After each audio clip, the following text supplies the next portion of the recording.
Welcome to another episode of Systematic Geekology. This is a space where we seek to create and cultivate healthy conversations between those things we geek out on and the philosophical and theological questions that often arise out of our fandoms.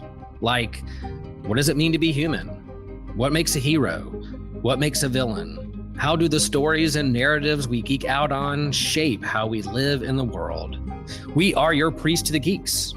We aren't all ordained, but we see ourselves as mediators at the intersection of geek culture and going deeper in our faith. We don't always have to agree, but we do respect each other, and we see everyone as a beloved child of God. Everyone geeks out on something, so come geek out with us and enjoy the show.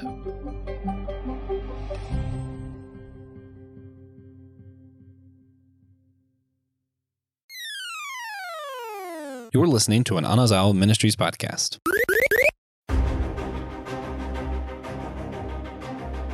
Are you strong enough to fight the demons, the vampires, and the forces of darkness? Do you keep up with the latest fashion while executing killer martial arts? And do you quip witty one-liners while stabbing a creature of the night through the heart with a stake? If you answered yes to any of these questions, then congratulations. You are an official member of the Scoobies. So for those of you who are not familiar, that means we're going to be discussing Buffy the Vampire Slayer. And don't worry, dear listeners, we'll make you a Scooby by the end of the episode. Trust us, we will. It's going to happen. But this is Systematic Geekology. We are the priests of the geeks, and I am one of your hosts, Nick Polk, and I am here with the really, really, really good-looking Christian Ashley. How are you, all right. Christian? Feeling pretty good. It's a nice compliment. I'll take it. Yeah. I had Zoolander on the brain, and so I was like, "What's more to life than being really, really, really ridiculously good looking?" Another fantastic, great movie. Fantastic movie. Also we'll get into this later, but it's a bittersweet moment. It's my last episode as a host on Systematic Geekology. I've had a great time. I'm friends with everybody. I am just focusing my time elsewhere, and Christian has been kind enough to, he's going to, at the end of the episode, we'll do some interviews, or we'll have another interview episode. It's a bittersweet moment for me. I'm bad at goodbyes. So, but we're going to go off with a bang here and talk about the Buffyverse, because it is one of my favorites, and yes, Christian and I are one of the blessed few of the Systematic Geekology team that have actually, watched the show. So, yeah, we're part of the elect there, the Buffyverse elect. So, Christian, before we dive into Buffy, what you been nerding out on? So just today, Ultimate Black Panther 1 released. And I got to say, this is another solid setup. I enjoyed it. Not as much as I did for Ultimate Spider-Man 1, but it's still pretty dang good. Now, this is a comic run, I'm guessing, correct? Yes. Okay. So all right. So has it got you itching for a more, even if it's maybe not as good as Ultimate Spider-Man 1? It's got me itching for more. I like what Hickman has done with making this new universe, to make a new Ultimate Universe, and with the other writers and artists working with him. Super cool. Yeah, recently I've also kind of been in the Marvel world. I watched Echo when it was released, and so it just amazing. Bringing in Wilson Fisk back, just love that character, and I was like, okay, now Daredevil is another season's coming out, so I just binged the crap out of the first season of the original Daredevil that was on Netflix, and now it's on Disney Plus, and it's just, I probably haven't watched it since maybe season 2 of The Punisher came out. So this is years now, probably at least 5 years, and it is just peak television, just so good, everything about it. I was glad to relive it. So I'm going to dive in and do season 2 and 3, and then do The Punisher. We'll see if I get into the other Defenders. Yes. Yeah, I'll probably skip Iron Fist, but I really love Luke Cage. Oh, it's so good. Jessica Jones had a good start. I don't think I ever watched the last season of that, but I do enjoy it overall, even parts of Iron Fist. Oh, yeah, there are parts of Iron Fist. I think I probably liked the Iron Fist alone, the standalone season. I probably like the middle and the end probably better. I think the beginning is kind of weird for me. But I also really like East Asian culture and like martial arts, and you mix in a little East Asian mystical religion into your superpowers. I'm gonna be a little sold. I'm gonna be a little sold. Oh yeah. Yeah. Oh, and real quick, Brian Edward Hill is the writer of Ultimate Black Panther, not Hickman. Oh, nice. Look at us at Systematic Live Geekology, corrections. getting the stuff right, getting our footnotes, our citations correct, as true nerds do. Cool. So we will transition into the Buffyverse from here. So let's just talk about. So Christian and I, when we were talking about this last episode that I'm going to be on, what things I wanted to do, I was just like, I don't know, the Buffyverse, has anyone done anything in Systematic Geekology? And Christian said no, and nobody else has watched it. So we discovered on accident that we both have watched the show, and by providence, we're here discussing it. So I want to hear, what was your initial reaction to the Buffyverse? Tell me about your first experience, Christian, and tell me how you feel about it now. Okay. Yeah, I missed this when it was on the air. I was Same. a little too young, for it at the time. It was like 7, I think. What did this come out? 97, the first one? Mm-hmm. Yeah, so I was too young for it. But then when I got into college, this beautiful mystical thing called TiVo was in my life. Oh, yeah. And I was able to see, I can watch whatever I want, but I don't have to be in front of the television screen when it's on. So some of those things I missed, like Buffy and Angel, I put those on to record, and we'll watch them later, and got through everything and fell in love. I have my gripes with some parts of the series, but ultimately, this is something I can easily come back into this world and engage with these characters and see what they're up to. I love the Buffyverse as a whole. Man, yeah. Also very similar, where I was too young. I'm 3 years behind you. I was born 93. And I had a youth pastor who had the whole box set of the DVD collection. Nice. And so he talked about it. And so I knew Sarah Michelle Gellar, and of course, Allison Hannigan. Am I saying, or is it? Yes. Yeah. For Willow? Yes. Allison Hannigan was an early crush of mine, based on just seeing her as the flute girl in American Pie. And we'll leave it there. But, this one time at band camp. And, Fair. But huge crush. And I had, so anyway, my youth pastor loved it. And during COVID, lots of stuff was being released on streaming services. People are trying to find what to watch. And my wife had just binged all of the X-Files. And I saw that Amazon Prime had added Buffy. And I was like, yo, I got to try it. I mean, what have I got to lose? Watch the first episode and instantly in love. The 90s nostalgia, the acting, it just hit this thing in my brain that I loved. And my wife was like, I don't really care to watch it. You go ahead. And I was in bed. We were in bed, and I was watching the second episode, and we finished it. And she was like, "Can we go back and watch the first episode?" And so we did, and then we just went through Buffy, went through Angel, and now when we make dinner or come home, generally we've got X-Files or Buffy the Vampire Slayer on in the background while we're doing our meal prep. So yeah. Nice. Man. Yeah, it's one of those shows that makes you feel like when I've watched it now and when I revisit it, it makes me feel like I was there at the beginning, even though I was most definitely not. Oh yeah. So I'll give you a little lore for anybody who is not familiar with Buffy. If you need a little lure to to maybe wet your whistle, I'll give you a little summary here. So here's the origin of the show. So Buffy the Vampire Slayer was first released as an extremely corny 1992 film. I mean, that's how I would characterize it. It's very corny, very campy. Pretty much. Which the show is campy too and can be corny, but it's just done in such a better way, I guess. Well, that's what happens when executives don't mess with your script. Oh, that's true. That's true. I forgot that they took it in a different direction than he wanted to, the film, that is. Yeah. Whedon was not very happy. I think he even left the set at one point in time. Understandably so. Which, man. Yeah.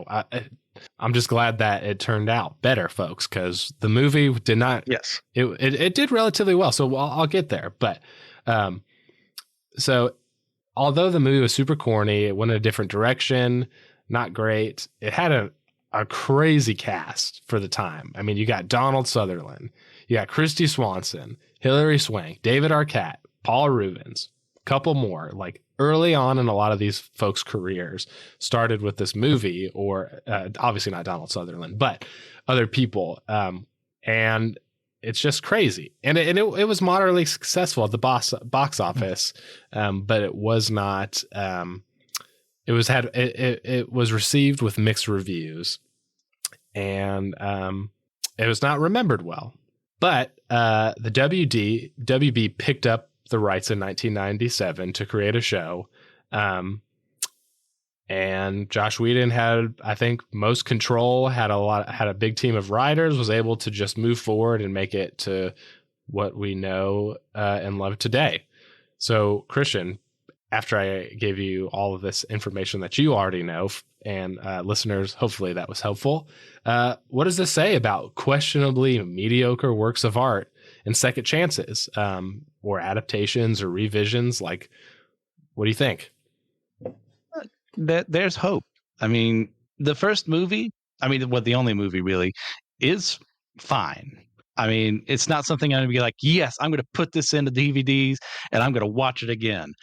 Or like if it was on TV and I had nothing else to watch, I wouldn't be offended by watching it. Yeah. The show, on the other hand, is like proof that, hey, we had a solid concept here, but let's actually flesh it out, unfortunately on a TV budget, but that's what it is, and see how things go. And it proved to be a mega success, especially in those days of the 90s and early 2000s of seeing this young girl, that typical one of the things Whedon wanted to do was, all those horror movies we watched early on, or the slasher films, that'd always be that petite blonde and she would just get massacred by the monster.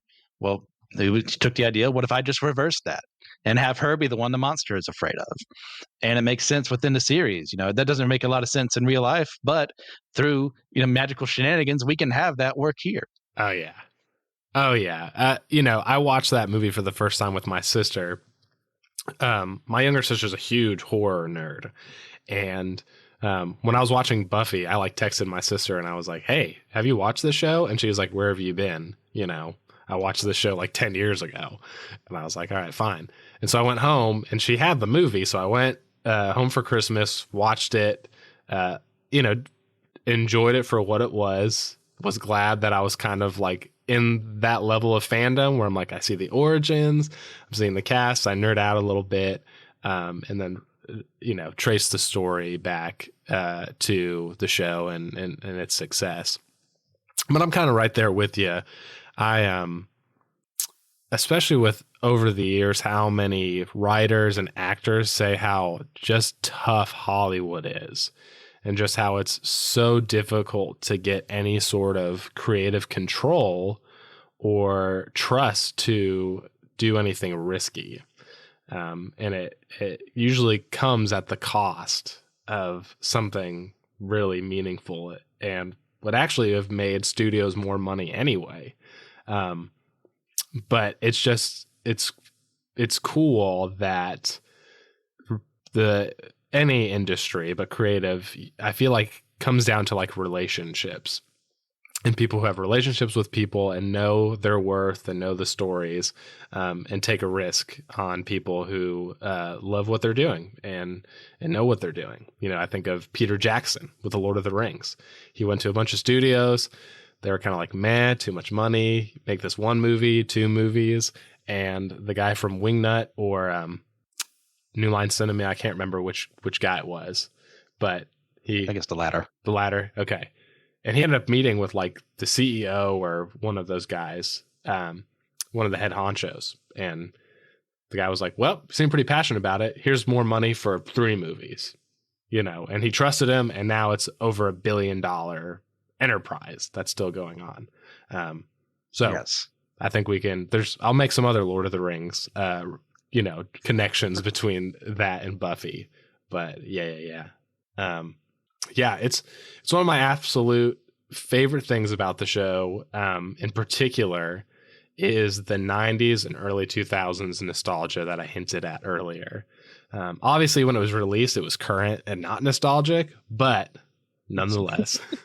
Very much of its time. Oh, 100%. And especially going back to it, as a way later, years after the show was complete,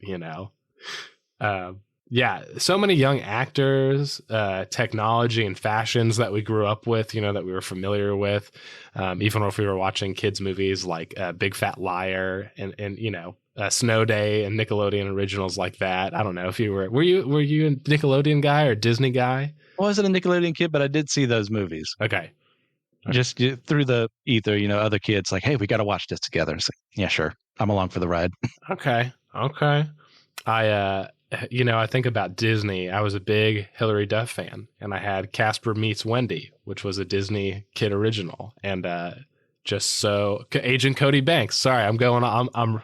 Oh gosh, yes. Come on, Frankie Muniz as a freaking James Bond teenager, the dream.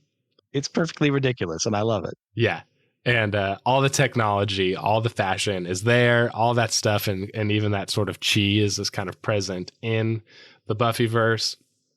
So as we return to Buffy, what nostalgic memories does it trigger for you? And do you think that nostalgia is why there's been sort of like this, including COVID, this renewed interest in the Buffyverse, with so many people hinting at like, there's a reboot. No, there isn't. Now there maybe is again. Yeah, this is kind of like one of the perfect encapsulations of the unintentional period piece trope of like, you're not intending as, writers or actors to like obviously they're making it in the 90s and early 2000s, but not saying we're for every time immemorial, people are going to say this was made in the 90s and 2000s, but it is. It's got that whole idea of, going to school, not having the internet as readily available as it is today, not having cell phones as readily available as today. Like that could have solved a lot of problems here. You've got, the whole thing with like, we're not as well attuned to seeking out mental health experts as we used to be, as we are more prone to do now. Like, all those things kind of mix together and make this fantastical thing. Like, was it even the first season? We have like the online predator is actually a demon or something like that. It's something that was just starting to happen. And it makes me really happy to see that as someone who has dealt with enough 80s nostalgia to last a lifetime and, films and TV shows. And as much as I like things like Stranger Things, why can't we have something set in the 90s, the greatest decade of all time? Dude. Not just because I was born then. The greatest decade of all time, for sure. The best music, obviously, taste is subjective, folks, but the best music, some of the best fashion, best television, arguably some of the most aesthetically pleasing to the eye and touch technology. I mean, I miss my computer, I miss my I miss the sound. The family computer. The family computer. The internet, having to log in late at night and hoping your parents didn't wake up because it was just that loud.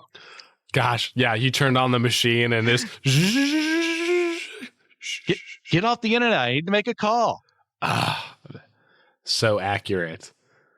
It never stopped, y'all. It really didn't. You'd think it would be like 9:30 or 10:30 on a weeknight, before school, and inevitably, your mom or dad would just be like, yeah, like you said, get off. I got to make a phone call. Dang, really? I'm trying to aim my 7th grade crush, Mom. Okay. Man, There was so many times when I would try to muffle the sound late at night because I wanted to get on those Dragon Ball websites that just popped up so I could see what everyone's power levels were. yes. Okay, can we talk? Okay, also, total sidebar, but like the 90s websites for like Cartoon Network, for very specific like fan clubs for bands, for the Wild West. Oh my gosh. Of the internet. You'd go to like the DBZ website and like the menu items would be like, oh, you have to click, Goku's arm, and once you click it, he shoots an energy beam and it takes you to the next to the next page, and then you're moving your mouse around and you're like, oh wait, why is Shinron's mouth moving? Click. Oh my gosh, I'm learning about the history of Shinron right now. It was just awesome. Everything on the internet's so minimalist and streamlined, y'all. And Christian and I are officially old because it's just not like the good old days, y'all. It's just not. It's true. Yeah. The nostalgia. I think that, and I'm a high school English teacher, and I think your point about the accessibility to technology and connection that we have now, it's hard to like. Even for us who experience it, it's hard to re-access what it was like, even in our age when it was like our parents didn't have as much accessibility. And then, of course, going forward, each generation has this kind of more complex availability when it comes to technology. But I was talking to kids about, I have one class, they do their work and they're like, Mr. Polk, tell us a story when you were a kid, And I told them about how I was trying to talk to a girl, totally embarrassed myself, and never talked to her again. And they were like, why didn't you message her? And I was like, y'all, at that time, I had a phone and I couldn't get her number unless I asked somebody, and I didn't see her at school really. And I said, if I really wanted to message her, I would have to go on MySpace. I would have to take the time and search through mutuals top 8s and hope that eventually that she has a MySpace, and take the risk of shooting my shot through a pseudo creepy message as a 9th grade boy, and they just like, it blew, just the fact that you were like, oh yeah, you had to go on the internet physically and search for people that way. They were like, that's crazy. I'm like, I don't know what to tell y'all. Yeah. That wasn't that long ago. No. I mean, feels like it, but it wasn't. Yeah. I mean, even it was like that even like 15 years ago. We're not even talking about 20 years ago. 15 years ago, it was like that. Yeah. It was just starting. Facebook and all that was just starting to do a little more seamless connection between like contacts and iOS systems and things like that, So, yeah. So, and I think COVID was a big contributor too, to that renewed interest, similar with Avatar: The Last Airbender, as we've talked about in the past. Yes. Yeah. It also kind of helps too. It's inevitable that eventually a generation is going to look back and, oh, what did they like back then? And see, it's like, not every generation has fallen in love with, like, say, like the Twilight Zone. Right. But like every 30 years on the dot, there's like a remake. Yes. It's so true. And even like I remember, you just go back. And I'm somebody who loves the Twilight Zone, the original. And my wife and I have been through the whole thing, and I've watched it, grew up watching it with my Nana, and Papa growing up too. And, good stuff, no matter how old it is. Oh, yes. It's good. I saw a quote today. I don't remember who it was from, some filmmaker or something. And someone said, there's no such thing as an old movie, because if you haven't seen it, it's not old, And I was like, ooh, I like that quote, obviously time wise. Interesting. But it's a new experience. Yeah. It's not old to you. So I like that. Yeah. So I experienced something nostalgic through this new IP that I had never really encountered. And, here I am at 30 in Buffy the Vampire Slayer, influencing the trajectory of my fandom and potentially, my view of the world. I don't know. Yeah. So Christian and I have talked about, our experience. We've talked about how the 90s is the best, and we've gone on old millennial rants just about how new generations don't know what they're missing. You're welcome. Yeah. So we've done a little groundwork in setting the Buffyverse up, as far as like where it came from, how it got made, and then even Christian and I's take on our experience. So let's get into the nitty gritty of what the show is really about. So the show begins with Buffy Summers, who is a transfer to Sunnydale High School from Los Angeles. She was chosen as the next Slayer and was found by an organization called the Watchers, who were responsible for training the Slayer and keeping the forces of evil at bay. Buffy is basically stripped of her normal teenage life and thrown into being the supernatural savior of the world. Now, most of her adventures kind of stay in the same place, but she's technically the only Slayer in the world until later. So anyway, that's a different plot. Until shenanigans happen multiple times. So many shenanigans. Slayers with terrible fake Jamaican accents. R.I.P. But so in Sunnydale, she gets connected with Giles, who is her assigned watcher and school librarian. She gets connected with the people who become her best friends, who are Xander and Willow. She gets connected with one of her high school nemesis, Cordelia Chase, who is like the popular girl who always dogs on Buffy for being strange. And then, of course, her star-crossed lover, Angel, the vampire. So characters come and go throughout the story, but these are kind of like the core Scoobies that stay throughout the time. Now we'll pick up some people along the way, and we'll lose some people along the way. But this is the group that we keep, at least in the show. But Buffy pretty much just begins as a monster of the week kind of show, but throughout, as it continues, it begins developing a pretty big world and mythos, and leading to the vast Buffyverse we have today.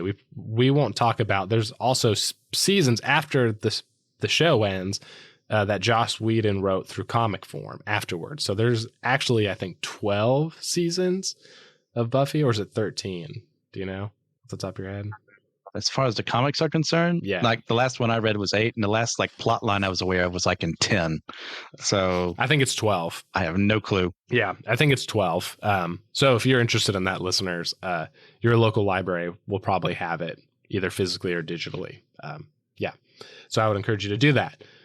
So, Christian, as our listeners have now been enlightened about just the basic, understanding of just what Buffy is about and the elements that are there that contribute to what happens. What aspect of the Buffyverse do you find most compelling? Why? And when in the show did you come to your position? Man, there's so much here. I'll cheat as I always do, and I'll do 2. I love it. I love it. My first is the world building around these paranormal supernatural entities. Like, you don't just have demons. You have like species and who have different abilities, and you have vampires, some who are stronger than others, like how the sires work, how can they live so long? Why do they have these weaknesses? Like all that coming together makes for a very compelling program. To me, as someone who likes writing, and world building and creative things like that, it's like I can appreciate the work someone else has put in there. It's like, do I always think, oh, that was a good decision? No, not always, but still, it's compelling that someone took the time to make that. It's something like Star Trek. It's so great to see a new alien species come up. So what's their quirk? What makes them so different than everyone else? Or what? How can Buffy fight this villain here? It said that we're a demon, but this demon is only weak to this. But maybe this demon is weak to something else, or maybe it's not weak to anything. How is she able to work that out? I love like the not knowing, since we're making stuff up. Like that makes me feel good as a viewer to go, okay, that's what they're thinking. Let's see how they actually follow through with all this. And I guess my second thing would be, unless you have something you want to say on that real quick. Go for it, dude. Okay. Would be, honestly, I'm very compelled by Joss's interpretation of how the world works. He is most definitely, he said it multiple times over, he is a hardcore atheist. Yeah. And then being the quite literal antithesis to that, as I'm viewing this, I get to see, I don't know if this man has any hope in his life. Yeah.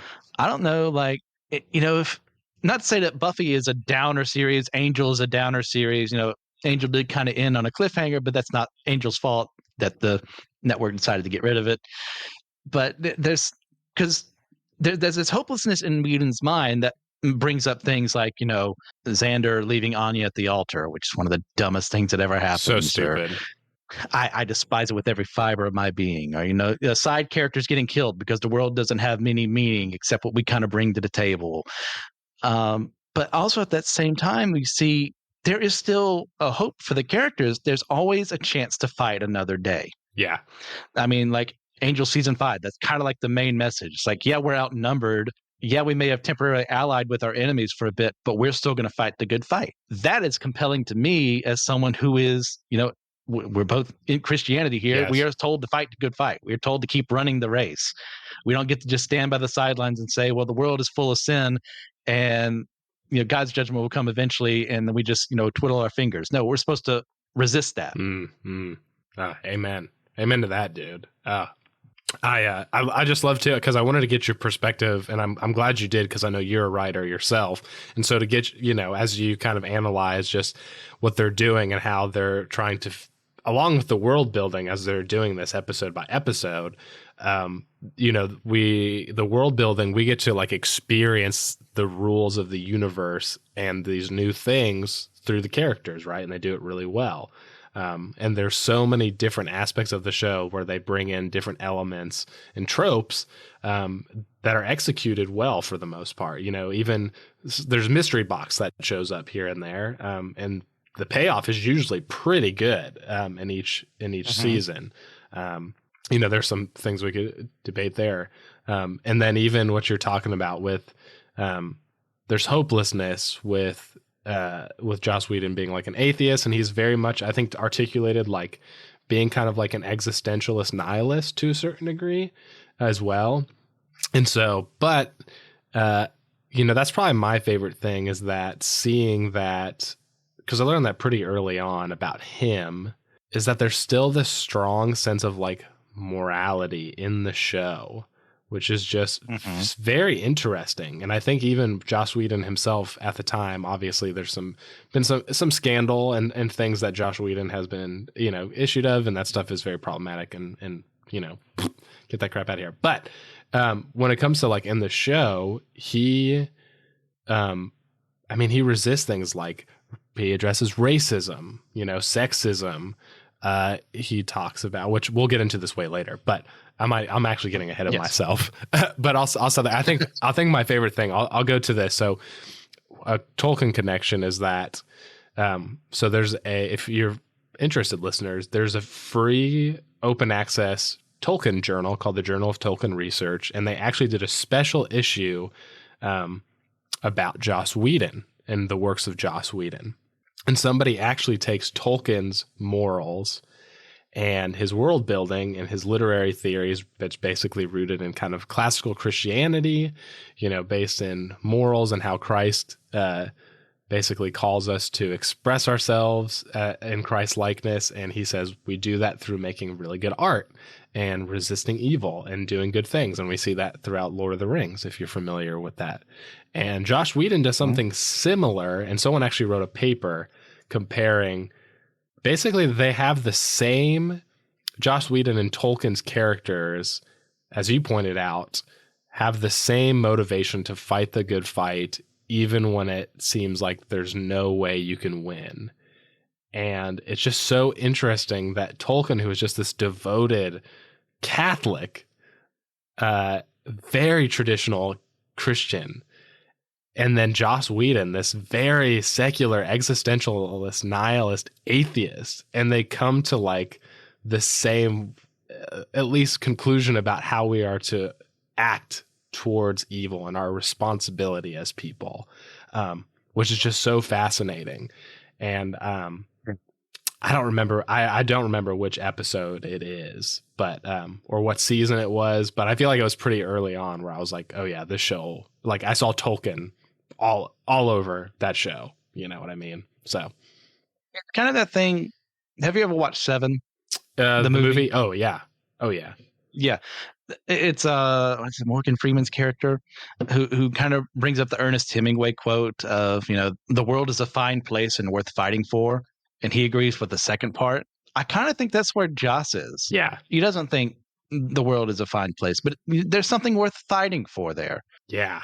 Yeah. Which is interesting, because I think one of the biggest things that struck me, one of the episodes, is when they are successful in bringing Buffy back after the original season that they thought was going to end.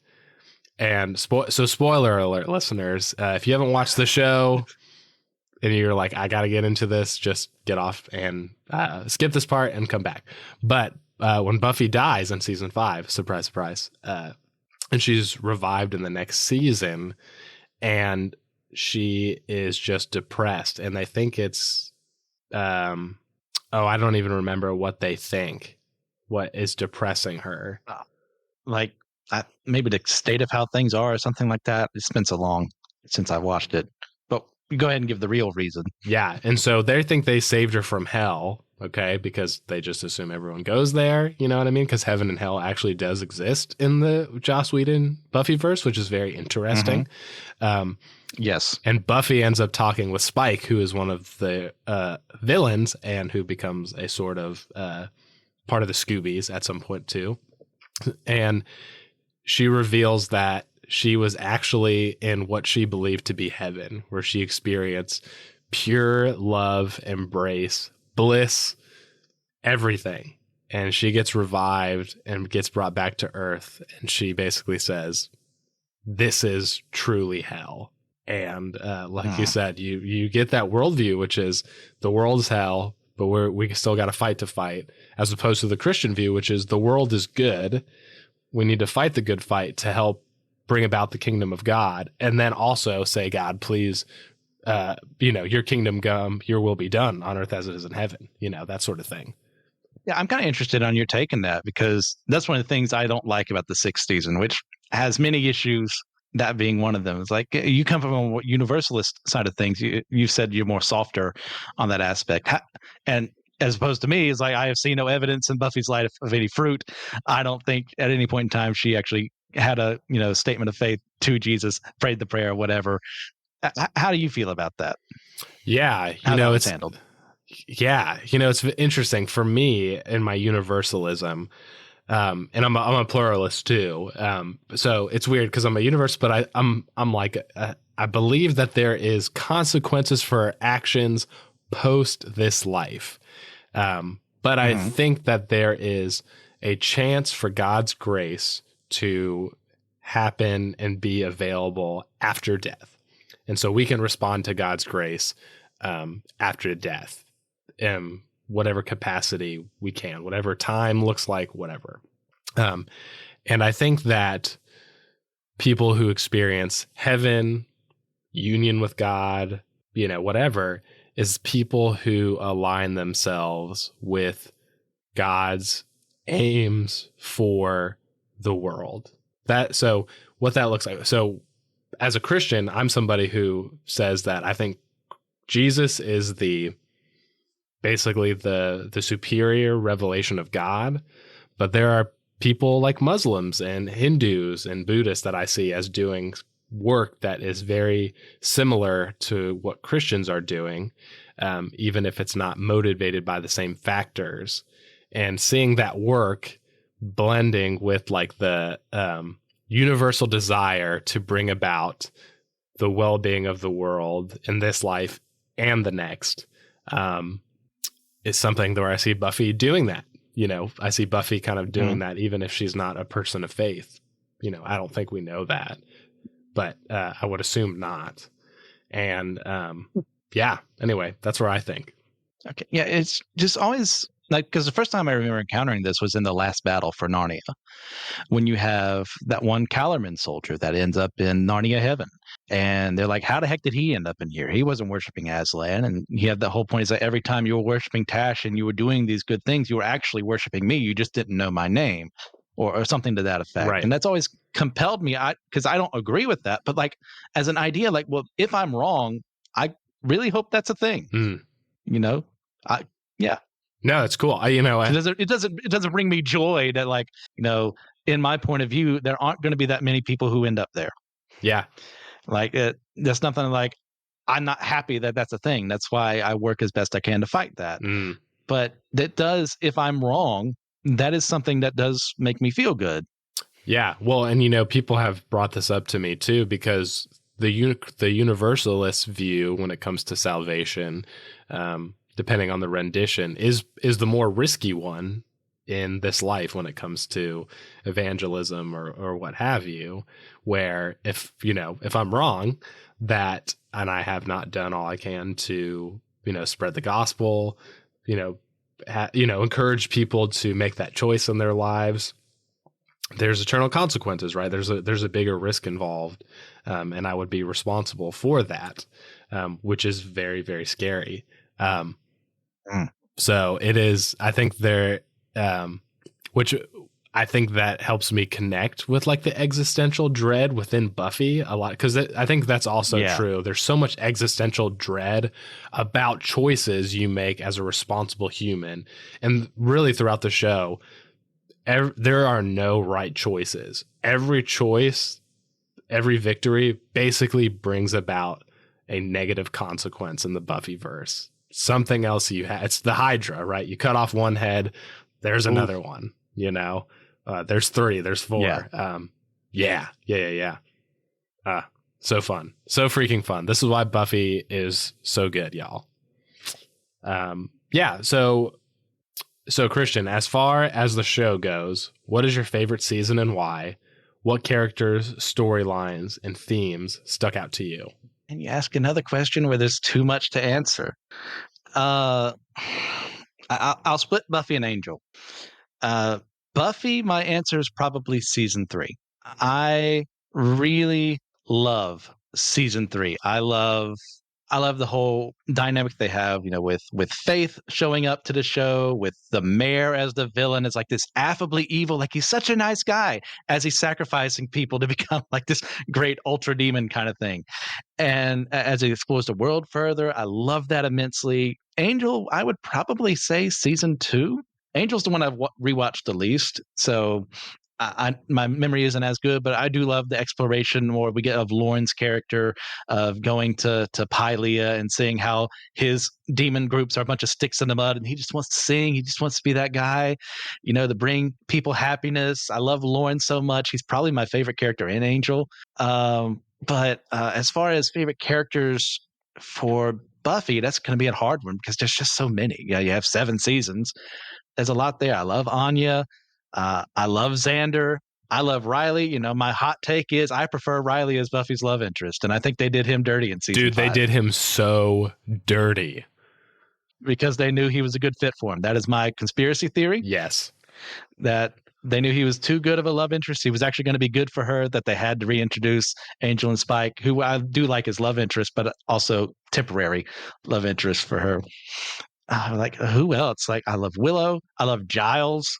Like, Willow's exploration of, learning how to be a witch, how to use her powers. And then Giles, it starts off with this little nebbish, like, I'm just going to sit behind this desk in the library and do research, and actually becomes a bit more of an action guy along the way. And actually for Angel too, like, it's not like I hated Cordelia in Buffy, but she wasn't near one of my favorites. But to see her grow as a character in Angel, if they had kept her in Buffy, that never would have happened. And like the way she stands up to Angel and becomes her own woman, I really appreciate what they did with her there. But they also did her dirty because of what Whedon said about her pregnancy and wanting her to have an abortion because it got in the way. So yeah, you take the good with the bad. Yeah, and I feel like with Cordelia, I don't really like what they did with her at the end of Angel. Yeah, which I haven't listened to the Audible. Did you see that she and a bunch of the other actors put together basically like a separate universe Audible book? No. And so basically Cordelia, gets the chance to be a Slayer essentially because of, the power that Buffy shares. And I need to listen to it because it's apparently it's just amazing. So, and I need redemption for Cordelia. Yes, because she got done dirty. She really did. And her character development is just the payoff, and the person she becomes is just so awesome. And to end it like they did, it was just like, no, dude, like it could have been more. Yes. So good, dude. Oh man, I love, season 3 is pretty close. I think that's my close second. I love, the mayor is my favorite villain of all time. One of my top 5 villains ever. He's written so well. He is this he portrays himself as this wholesome family man who just wants to make, Sunnydale this place that's happy for families where people want to move in and raise their children. And then he just will chop off henchmen's heads on a whim and wipe his hands clean and go, let's get some ice cream. It's the humor is hilarious. He's so disturbingly evil in such a unique way that I don't think I've seen in other characters. I would say probably Joker. I would compare him to the Joker. I would say that Joker is obviously this, we don't know who he is generally, he's a villain who's untouchable, all this other stuff. But this mayor is really just this kind of enigma of, who seems like a wholesome guy who's very wholesome humor and doesn't like when people swears. Yeah. And that's kind of apt because depending on the story, you never know which Joker you're going to get. Right. Is it the maniacal mass murderer Joker? Is it the Joker who's going to slap you a pie in your face? You don't know. The same thing with the mayor. You could catch him on a really good day and he's there for the photo ops and getting his work done and say, guys, you shouldn't be swearing. That's real bad. Wholesome family values. And then the next second he's sacrificing a bunch of kids at graduation to try and become this Uber demon. Also 90s TV CGI. That's all I have to say. True.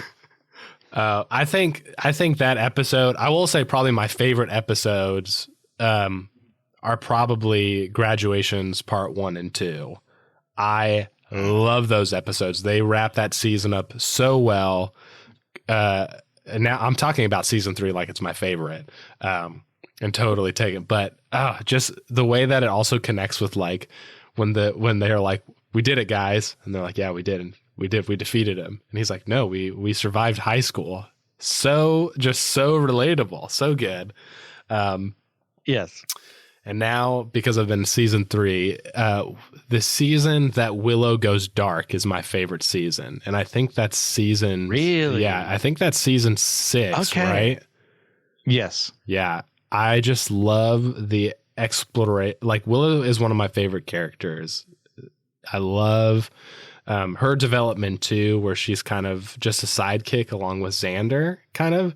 And she starts kind of dabbling in magic very slowly throughout the show. Her powers is very much a slow burn. And when we get to see just how powerful Willow becomes and how she has to wrestle with power and these themes of what do you do when you have this power, which Buffy wrestles with all the time, right? But she's kind of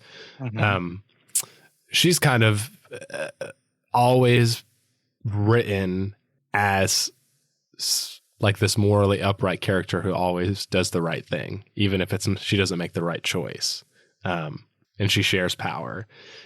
And to see Willow take all of the power and become drunk with it to the point where she turns on her friends and almost destroys the entire world is saved by the love of her friends. And of course there's the trope of friendship, conquers all or whatever. But it's done. It's written in such a cool way. And the season where Giles comes back and he's got the powers, and there, unfortunately, there's no cool action scene. But when you just see Willow just get hit with a beam of magic, and Giles comes back, and you're just like, yes. Yeah. Mm-hmm. Yeah. And Giles is my favorite character throughout the entire show. Oh, excellent choice. Yeah, I'm surprised to hear you say 6 because I know a lot of people that's like one of their worst. And in my opinion, I don't know if it's the worst, but it's one of the most inconsistent seasons. Which, once again, coming back from what they thought would be the finale. So they're kind of scrambling things together. So that I can show a little grace towards. But, you get the whole, Buffy coming back to life. I was in heaven. The musical episode, totally worth it. That's a great one. Absolutely. You have Giles leaving because I think Anthony Stewart Head was doing something in England, filming something else for a bit. Him coming back was great. That scene where Buffy's telling him all the bad things that happen in that season and the both of them just laughing at the absurdity of it all. Yes. I do love that a lot. I don't like how they kind of retcon magic to make Willow go dark. Sure. But I like the results of what happens, if that makes sense. Yeah. So, yeah, I'm not trying to knock down your favorite season and say you're wrong, but, yeah, sorry. No, I everything about that, everything you said is real, and there's so much inconsistencies and things like that. And like you said, them scrambling to kind of figure out what's happening in the show. But I think that what they explore with Willow, because she really becomes like the focal point of that season. Yes. And I think what the themes they explore and who she is, and just seeing her go dark is really cool to me. Like, I love her transformation when she starts getting like the black veins and her eyes just turn like entirely black. So cool to me. But I think it is a catalyst further into like how the cosmology of the Buffyverse works. Like, yeah. So I think that's why and later, and I think part of it too is that in the later comics, she becomes like she also becomes kind of like this prophesied witch that's like across interdimensional, like all powerful witch that's going to like bring magic to like, this completeness, that this new era of magic that's never happened, very similar to kind of like Buffy as the prophesied slayer. And so it starts with Willow basically getting so powerful she has the power to destroy the world. Yeah.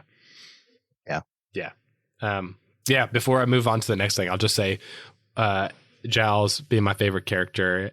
I tell Kelly all the time, as soon as I turn 40, I'm transitioning to my hot librarian phase. I'm going to Goodwill. I am getting tweed jackets. I am getting vests, and I am wearing very 90s patterned ties. And that will be my style from that point on. Yes. From thence, as they say it in Shakespearean times. So we've covered a ton, but one of the reasons why I personally think Buffy was so huge, why it has a cult following, why people are still participating and engaging, Angel and the comics, and now have an interest in this new audiobook.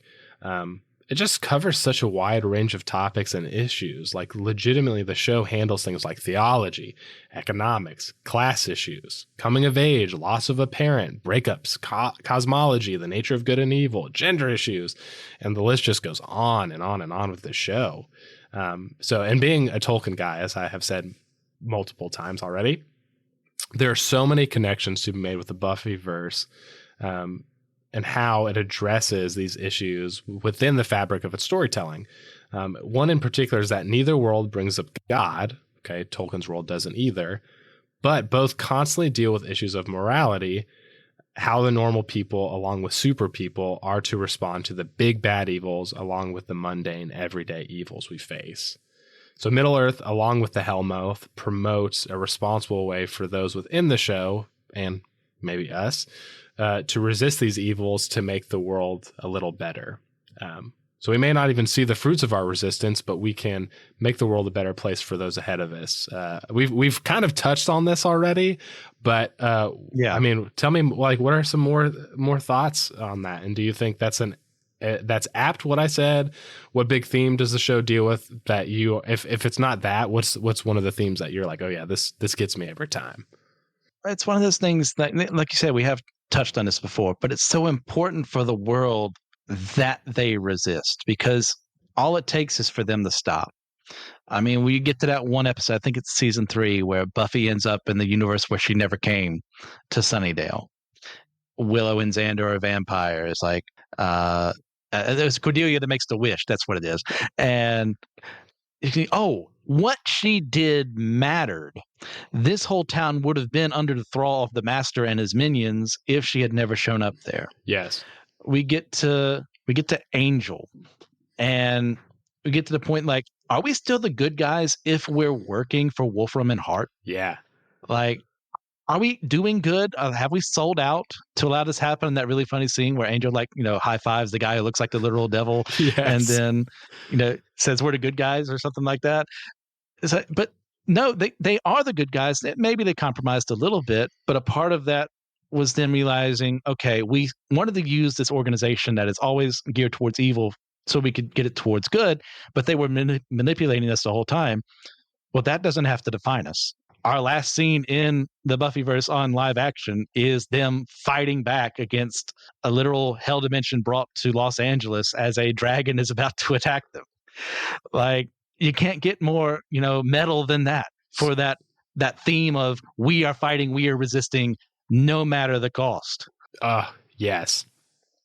Yes, everything you just said. And towards the end of Angel, I really had a hard time, but the way they ended the show was so perfect, in my opinion, when it comes to that last shot, and what Angel and Angel Investigations, that whole team was all about. And we really get to see characters redeem themselves. And except maybe Lorne, who kind of does something he never would have done and, leaves. And I'm with you there. Lorne is such I love Lorne. Yes. Yeah. I wish I had more of him. He doesn't really show up a lot in the comics either, which is a bummer. Yeah, man, I'm sitting with what you said about just responsibility in doing that. Yeah, I think one of the things that influenced me that I tried to, or struck me throughout the show, is like the episode where Buffy stumbles upon her mom dying. Oh gosh. And there's no music. That was a rough one. Dude, I cried watching that. And I'm not a big crier, especially when it comes to like watching shows in general. It just doesn't really happen. But the way that the actors just wrestled with, I think when I cried was when Anya, who had been immortal, pretty much at that point, had just experienced death for the first time, for someone she cared about, and her just breaking down was just like, it was it. And Buffy handles those really mundane, everyday things that people are dealing with, like loss of a parent, getting a new job,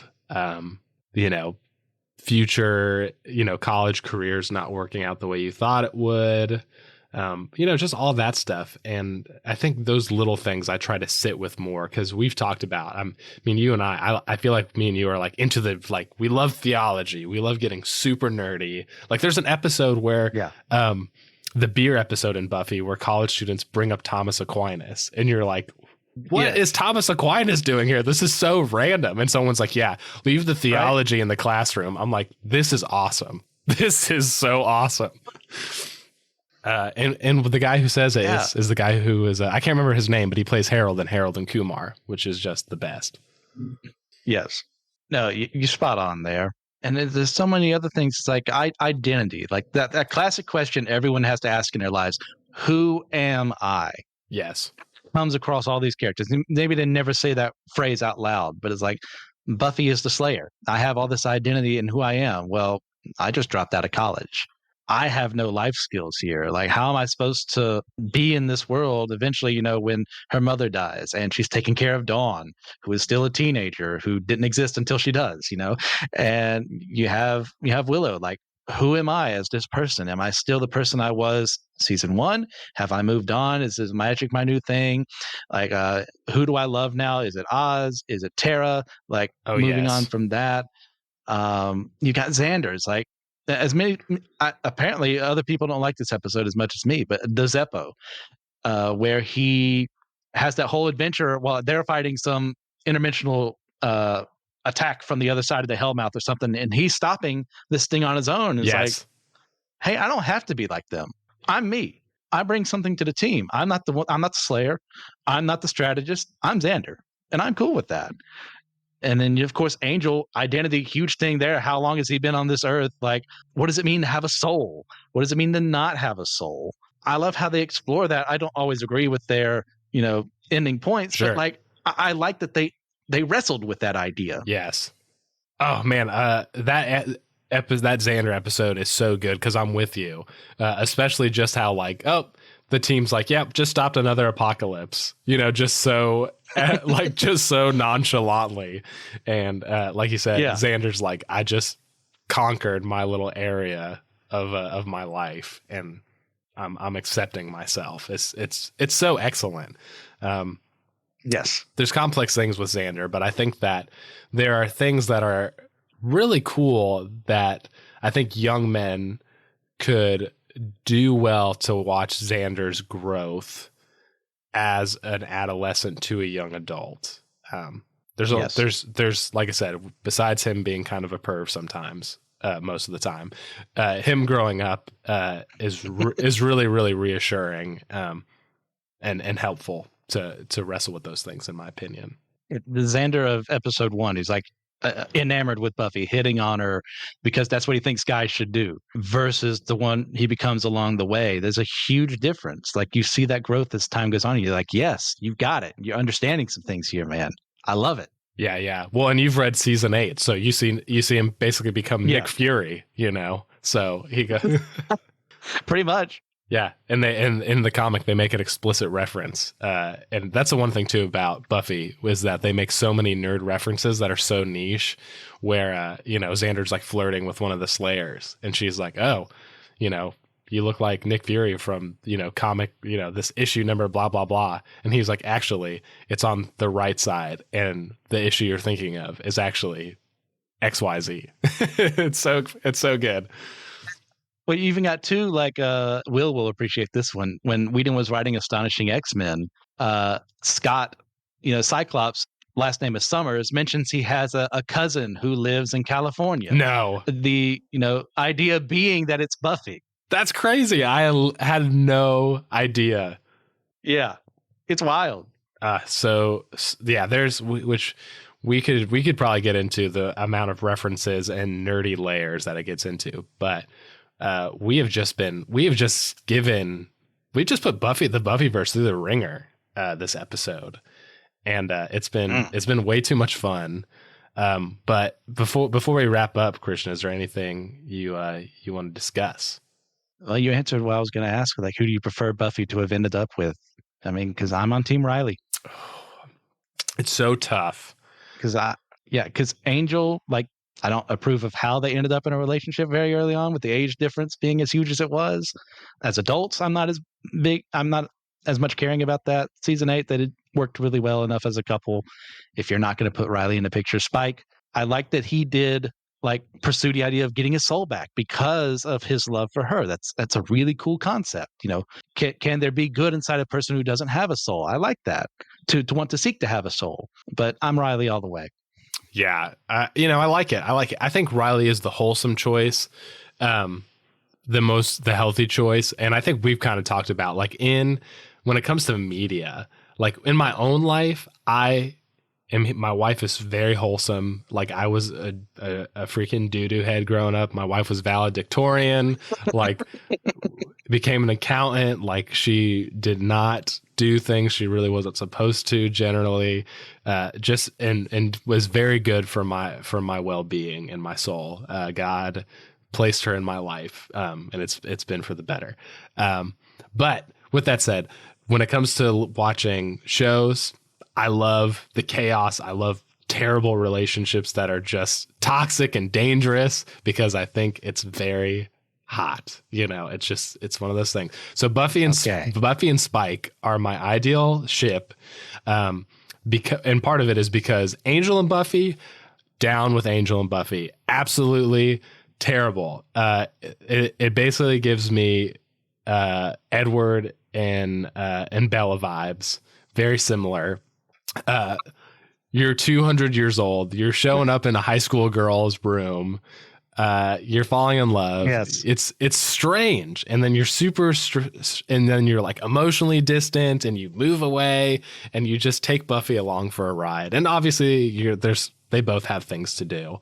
And they have complex things. So Buffy does that too. But Spike and Buffy come together of their own accord, even if it's toxic. And, I just think that that's where mine is. It's super hot and dangerous love, and Spike originally tried to kill Buffy, and then they reconciled and destroyed a house while making love. And so, you can't start up a relationship better off than that.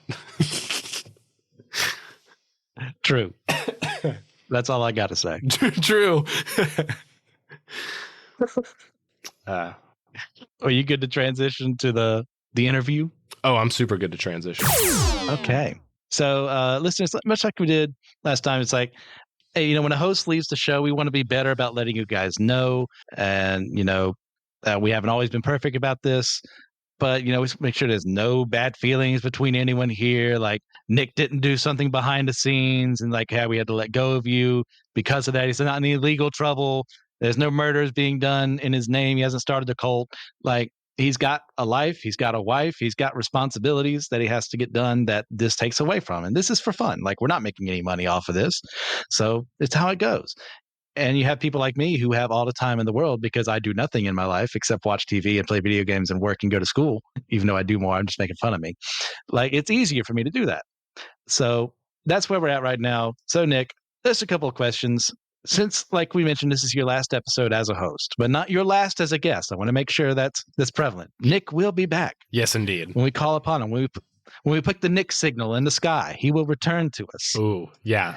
Like, we'll put what would be a good one?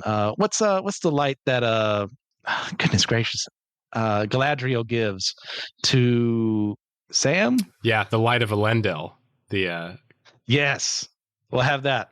That'll be our beacon. Oh, yes. I will absolutely come, and I will see a Arendelle star, the Silmaril on his brow in the sky, and I will ride Vingalot to the Systematic Geekology page. We'll look and see him with the riders of Rohan and Gandalf to assist us in our time of most need. Ooh. So with all that in mind, like, where will you go from here, and where can people find and support you in those endeavors? Man, it's been super fun at Systematic Geekology, and I just want to say again, I'm very thankful for Christian. Christian and I feel like we've been on probably the most episodes together. I think maybe halfway, maybe Peng. That sounds about right. Peng is probably a close second. Yeah.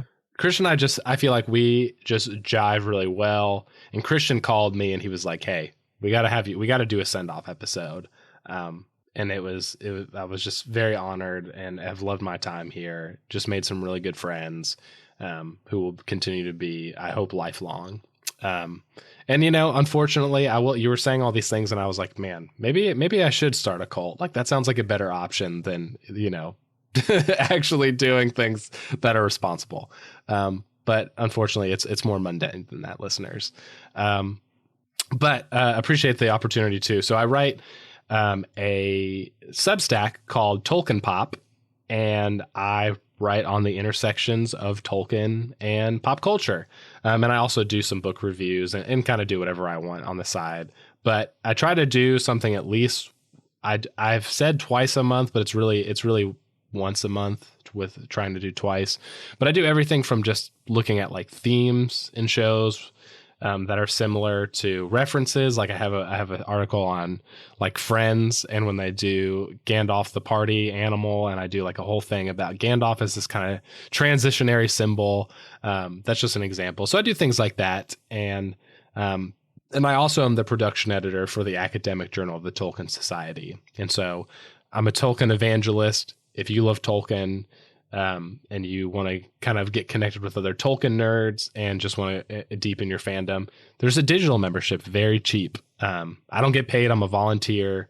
Nobody gets paid at the Tolkien Society. Everyone's volunteers. So anyway, those are where you can find me. And that's, the more, if you get more involved with Tolkien and you just say, hey, Nick, I don't really care that you're gone, but your suggestion to join the Tolkien Society has changed my life. I will cry tears of joy. Yeah, guys, go check him out there. But also for this, like, you've been on quite a few as your time here as a host. Like, is there a favorite episode you recorded? And you can pick multiple because you can cheat like me because I'm in charge right now. Man, there's so many good ones. I'm going to pick multiple ones. The ones that are the most memorable. I think that our Avatar one with you, me, and Kino was extremely fun. And I think you had to leave in the middle of that one. I did. Yeah. And Kino and I just had this. I hated it because we were just jiving so well. Gosh. And it was really like those pesky classes got in the way. Gosh, school. It's too much. You just read too much, dude. You just read too much. Yeah, and it was just cool. Like and Kino and I ended up just taking it a completely different direction and started talking about like marriage advice and learning about him. It was so random and so fun and cool. That was so good. It was a blast. I think that's actually who I told that I liked toxic relationships. I think that's where I said that because I don't remember who I said somebody should end up with. That sounds familiar. Yeah, I think because you guys, you just went off. Oh, I said it because I was a Zutara fan, and I think and Kino was like, no. That's when we went into that whole side thing about marriage and healthy relationships. I feel like Kino was concerned for me a little bit, which was very fun and also endearing. That was a solid one. Yeah, very fun. Way too much fun. I think I did a Rick and Morty episode with Will, and Will and I just have very similar humor. We like Beavis and Butthead. We like South Park. Like we love King of the Hill. Like I feel like Will and I just like we're like, yeah, we get it, and had fun there. And then I think the last one that I am thinking of is a recent one with James on Rudolph. That was an excellent one. So fun. Yeah, you guys had a great talk. Gosh, it was so fun. I did not anticipate Rudolph to go that way. Like I was like, oh, this will be kind of fun and jolly, and maybe we'll get deep. And that was the second episode James and I had ever been on together, and it was the first time him and I had just been on alone. And it was just so me and him just got learned about each other and went deep on Rudolph, and it was just cool. It was cool. Yeah, so those are my top three. I don't know if they're top, but the ones most memorable, I'll put it that way, were the My Hero overview episode we did with Pang and James at 6 a.m. my time, 5 a.m. your time. I forgot about and that. Listeners, I am not a morning person at all. That meant I had about 4 hours of sleep, maybe, at that point in time. I was so loopy, but we were just having fun, and we had to stop because other people had to get to work. And I'm like, why couldn't we just keep going? That was a ton of fun. Let's say also the episode we did with TJ on One Punch Man. I enjoyed that immensely.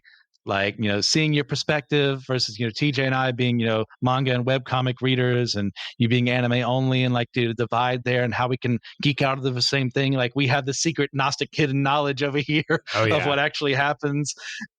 And we're trying to not spoil things for you, but hey, you're right to think this way because you only have this information here. It's keep pressing on. I enjoyed that one immensely. Me too. And I think that our episodes is just that, especially getting into that. And I'm just a yes person when it comes to new experiences and new things.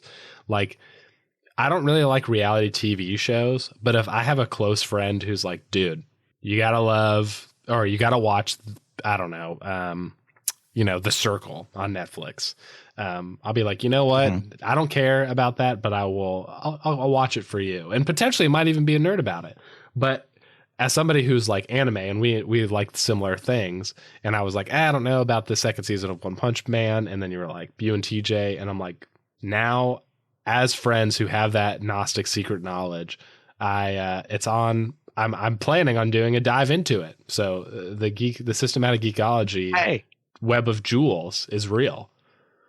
Excellent. No, that makes me happy. So, next question, a little bit of a different one. Like, in your opinion, is there anything else from your time here that you would have done differently as a host? Like, it's just in general, like anything. Yeah, I think I'm very bad at when it comes to like regular personal communication and social media communication. And I think I would have just loved to spend a little more time on the Discord with everybody, or at least start a group message and kind of just, even if it was like, let's send each other nerd memes or something. I think that would have been fun to do. I think that maybe if that had happened, maybe gone into like I said, just and being more oh, what's the word I'm looking for? Just aggressive in suggesting content and stuff that I care about and contributing to the SG catalog. Yeah. So I think it's the relational, and then I think the relationships, if I had approached it that way, maybe had produced more content and really just more times to hang out with everybody. I think that's good. As someone, I'm not the best at communication because I forget people exist, not because they don't matter to me, but because I'm still a baby. I suffer from object permanence really bad. Yeah, we've talked about our ADHD, I don't even know if I'm joking right? about that. Yeah, like that may very well be a problem I have. I don't know. So I get it. So yeah, there's no perfect thing like me. I know I get too aggressive at times to say what I want to say, that I wait for someone to finish speaking, and it doesn't always necessarily correlate to what they just said. And I want to talk about what I want to. And I've had to stop myself. Like, that's not good content. That's not very loving content. Like, hey, you have what you want to say what you want to say, but make sure you also acknowledge that other person. I haven't been perfect about that, but it's something I'm trying to be more mindful of. Just wait. So anyone out there is like, I didn't just throw that question at Nick when I have no flaws myself.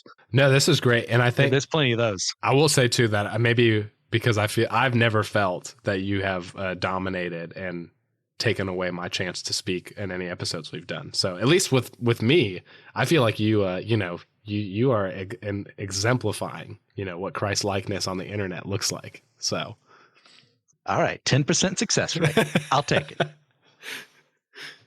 All right, next up. If you can encourage the listeners to check out one fandom for the first time that we didn't mention today, what would it be? And why should they get into it?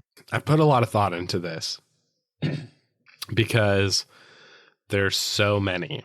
Obviously, being systematic geekology, there are so many, and I don't want to do Tolkien because I already said what I want everyone to do. It's just I don't need to be or what's the word? I don't even predictable like that.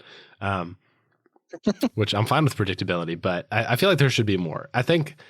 And I think this is something we mentioned on a What's New podcast, but I think for those of you who can stomach it, South Park is worth getting into.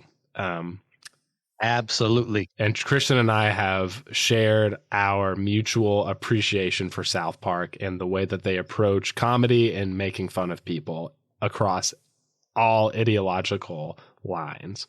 And I think I think for those who want to get into, the first 3 seasons are tough, just because that's like the first thing they've ever done. They really get their stride probably in season 4 and 5 after the South Park movie comes out. So they just give a lot of really interesting critique and insight into society, and they most of the time it's unintentional. It's just kind of it's a vehicle for the jokes they tell. And they continue to get better because they're still going on. And the Matt and Trey, who are the creators of South Park Extended Universe, like Team America, Basketball, the Book of Mormon, all things you should watch. Basketball is a little silly, but that's more of a slapstick comedy. But anyway, I think if you can do it, it's thoughtful, and I think it would challenge you and listeners in the best way possible. I 100% agree. Like, if you're like me, listener, you're more conservative and things like that, you kind of go, I can't engage with that. Well, I encourage you lovingly, if you're able of handling, Like this is something, this may be a Romans 14 situation. Like you just can't handle it. That's not your fault. Right. That's who you are. But if you're able to, like, go in there and learn that they're making fun of me. They're making fun of Nick. Yes. They're making fun of themselves. Everyone is a target, not because they're mean and they don't like people, not because they're just spewing hate into the world, but because no one is above reproach. No one is above being made fun of, because guess what? We're humans. We do stupid things, and we do and say even more moronic things as time goes on. Those need to be parodied. Those need to be made fun of so we can be humble. It's a great humbling for me as an evangelical, for the most part, to watch some of what South Park has to say about Christianity, and not even just the Catholicism parts. When they go to the evangelical side of things, they go, oh, that hit a little close to home. Oh, well, maybe something should be done about that if a secular world is making fun of that. You know, it'll open your eyes. Yeah. Also, you know, as a more liberal, but also still within the evangelical tradition, you know, yeah. And also laughter is good. And laughter is a vehicle of the Holy Spirit to reveal what God is doing in your life. So is South Park a means of grace? I'm going to say yes. I'm going to say yes. Okay. Excellent. All right. Final question. Besides this episode, that for listeners don't know, like, you know, like I asked Nick what would be the one thing. Oh, you did mention that earlier today, so they know. Like, besides this one, what topic would you have loved to have covered that you never got the chance to get to? Yeah, I thought about this too, and thought about if I needed to do South Park or not again. But I don't think I will. I think I made it very clear that if, you know, South Park could have been an episode. I think that's something I wish that I had done a little bit more, or like had revisited, was the Cartoon Network Teen Titans show. I think that I don't know if the last episode I did with you, maybe, I don't remember, but I think I had brought up that I had started rewatching it again, and the animation for the time and the themes that it deals with, the music, the voice acting, it's just so iconic, I think, and really set the stage for a lot of animation, action, superhero, related things. And many of those voice actors are voice acting everything and doing like real acting, and are really shaping culture through television still.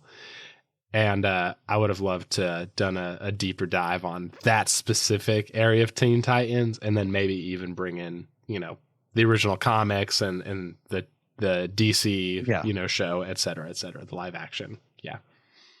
All right, we'll have to put that one on the docket, because I'll be there right with you. Let's do it. Yes.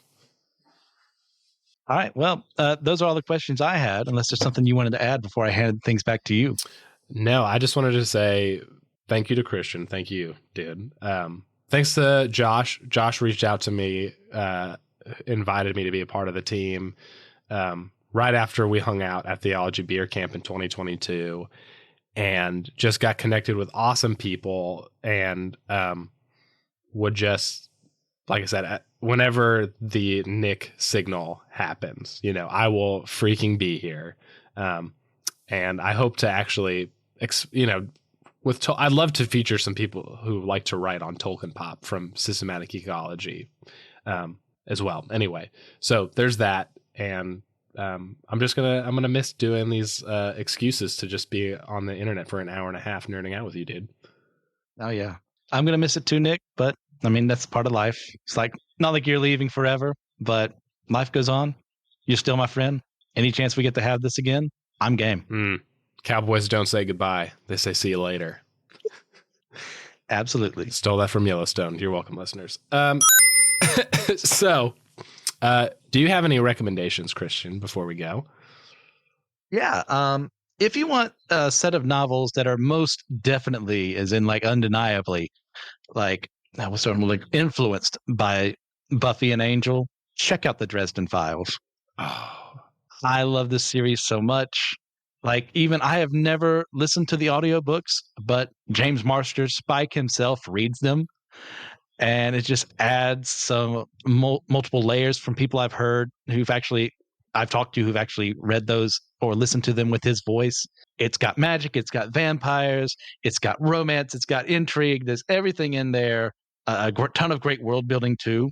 Like, it's amazing. Like, check it out. I have been recommended Dresden Files by so many people. And it's just one of those things. It's on the list. And I didn't realize that it was inspired by Buffy and Angel, and that James Marsden's read the audiobooks. I freaking love James Marsden. So I need that in my life.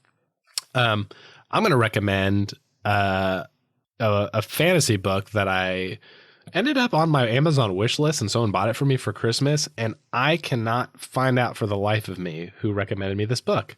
But it's a fantasy book by Susanna Clark called Mr. Norrell, wait.